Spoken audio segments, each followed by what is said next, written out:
फसल flowering stage पर होती है तो आपको यह 3 गलतियां नहीं करनी है। ज्यादातर किसान भाई यह 3 गलतियां मैक्सिमम टाइम करते हैं जब मटर की फसल फ्लावरिंग स्टेज पर होती है। तो वे कौन सी गलतियां हैं जो आपको मटर की फसल पर भूलकर भी नहीं करनी है कब जब फ्लावरिंग स्टेज पर हमारी मटर की फसल होती है। तो इन सभी की डिटेल जानकारी प्राप्त करने के लिए वीडियो को बिना स्किप किए वीडियो को अंत तक जरूर देखें और यदि आपको यह वीडियो पसंद आती है तो वीडियो को लाइक शेयर और चैनल को सब्सक्राइब जरूर कर लीजिए। तो चलिए शुरू करते हैं।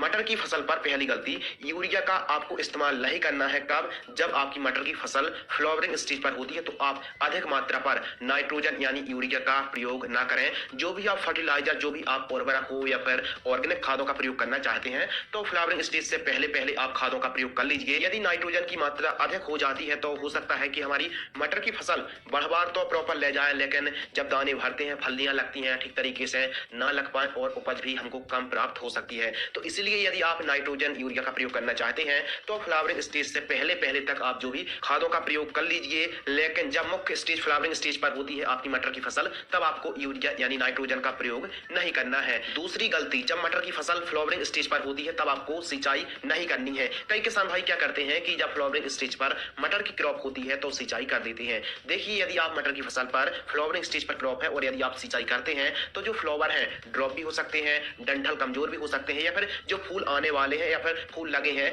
वो भी ड्रॉप हो सकते हैं, कमजोर हो सकते हैं। तो इसीलिए आपको मटर की फसल पर जब फ्लावरिंग स्टेज पर क्रॉप होती है तब आपको सिंचाई नहीं करनी है। जो भी आपको सिंचाई करनी है मटर की फसल पर फ्लावरिंग स्टेज से जस्ट पहले आप कर लीजिए एवं फलियां बनते समय भी आप सिंचाई कर सकते हैं। तो ध्यान रखें, जब फूल लग रहे हो कम से कम उस टाइम तो आपको सिंचाई नहीं करनी है। तीसरी गलती, हैवी कीटनाशक दवाइयों का स्प्रे। तो हमारे कुछ किसान भाई ऐसे हैं कि फ्लावरिंग स्टेज पर ही हैवी रेंज की कीटनाशक दवाइयों का स्प्रे कर देते हैं जिससे फ्लावर भी ड्रॉप हो जाते हैं, जो हमारी फसल उस पर भी झटका आ जाता है। तो इसलिए जैसे कोराजन है, एम्प्लीगो है, एमोमेक्टिन बेंजोएट है, फैम है, टाकमी है, डेलिगेट जैसी हैवी रेंज की कीटनाशक दवाइयों को आपको फ्लावरिंग स्टेज पर छिड़काव बिल्कुल भी नहीं करना चाहिए। यदि इल्लियों का प्रकोप होता है कब फलियां बनते समय तब आप स्प्रे कर सकते हैं। वैसे भी फ्लावरिंग स्टेज पर कोई भी कीटनाशक दवाई या फिर हैवी रेंज की दवाइयों का कम से कम स्प्रे आप ना ही करें तो बेहतर होगा। और यदि फ्लावरिंग स्टेज पर ही इल्लियों का प्रकोप हो चुका है तो आप एमोमेक्टिन बेंजोएट का जैसे स्प्रे करना ही चाहते हैं तो आपको शाम टाइम ही आपको स्प्रे